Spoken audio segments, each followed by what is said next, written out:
Hi folks, welcome to week 6. Can't believe we've been in week 6 already. This week we're going to look at DNA structure and function, and specifically we are going to take a bit of time looking at DNA replication. Okay, so a DNA molecule, as you know, we've been learning about that since first year. One of the most important molecules within the body. Okay, it's classed as the molecule of inheritance. So it's really, the function's easy to get your head around. It's more the structure and how that relates to replication of this molecule and the importance of this molecule being able to replicate itself. So when we look here initially, when we talk about function, okay, it says genetic information responsible for carrying all hereditary information. Okay, and obviously this hereditary information, this genetic material is going to get passed down onto our offspring as such, okay, and that's how we carry on our genes, the genes along this molecule.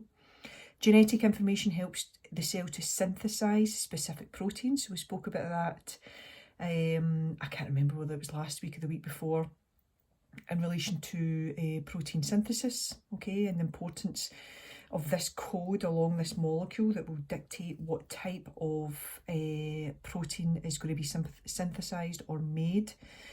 And then finally it says copies of the cell's genetic information are inherited by daughter cells during cell division. Again, we spoke about cell division.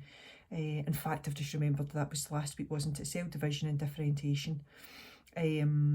Because again, replication, so it says here, essential for passing on genetic information. If this molecule does not replicate itself, we cannot therefore create new cells, which therefore means our growth and repair of our body will cease to exist. Okay, so the function is really about this genetic code, the importance of the genetic code of this on this molecule.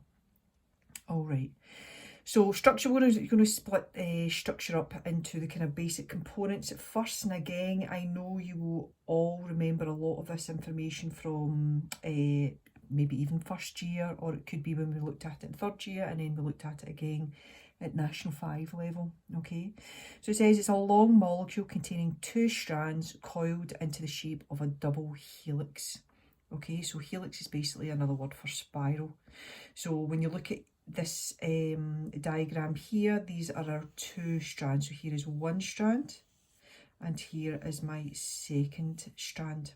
Okay, and each strand is made up of lots of nucleotides. It's really important that you understand what we mean by a nucleotide, the structure of a nucleotide, and the importance of nucleotides. Especially, we're going to start looking at mutations next week, or revising mutations again, and we're going to look at gene mutations, and we're talking about the individual nucleotides in that sequence of nucleotides, i.e.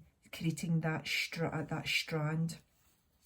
It's part of this molecule. Okay, so just looking at, so obviously this, the DNA molecule is a very, very long molecule. Okay, so we're just looking at one kind of section here. So again, it's important to remember that we have 4 what we class as bases when it comes to the molecule. So we've got A for adenine, T for thymine, G for guanine, and C for cytosine. Okay, and I've tried to do everything this week kind of colour coded for you, so it makes it a wee bit easier, and use the same colour throughout for all the different bases. So again, if we go back to our individual strands, what we're going to see here is all of these different bases running along, because essentially what's going to happen is that the whole nucleotide is one unit. And again, we'll look at the structure of the nucleotide in the next video. The whole nucleotide is creating this, what's classed as a sugar phosphate backbone. Okay, because hopefully you remember when we talk about the sugar phosphate, we're talking about the phosphate group and the deoxyribose sugar that's part of this nucleotide. And the final part, so the 3 parts to the nucleotide, is the phosphate group, the deoxyribose sugar, and then this base. Okay, so for instance, if we just kind of look at it in a very simplified way, so this section here is one nucleotide, this section here is one nucleotide, this section here is one nucleotide, and so on and so forth. So this nucleotide here okay, has a thymine base attached to it. So here's the phosphate, here's the sugar, and here's the base, okay, and that runs all the way down that strand.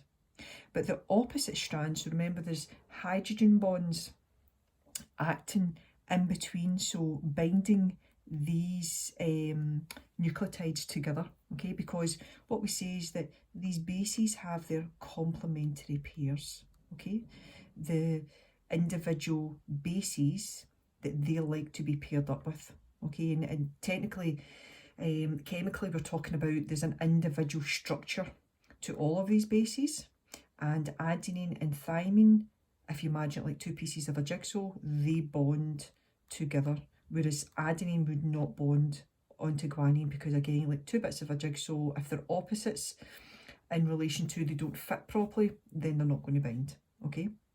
So they are opposites in the respect that they are different bases, but they join together structurally, okay? So here, for instance, here's a thymine, and here is our adenine, okay, and how they always bond together. And then we'll always have guanine and cytosine together, okay? So this wee diagram here shows you that this section here is one nucleotide, so that would be adenine, and here is another one, okay? So phosphate group, sugar, deoxyribose sugar, creating this backbone, okay, the back to the strand, and then this base linking on to the other base in the other strand, and this would be guanine, okay? So sugar phosphate backbone, individual bases, okay, and then these bases pair together, so this complementary pairing,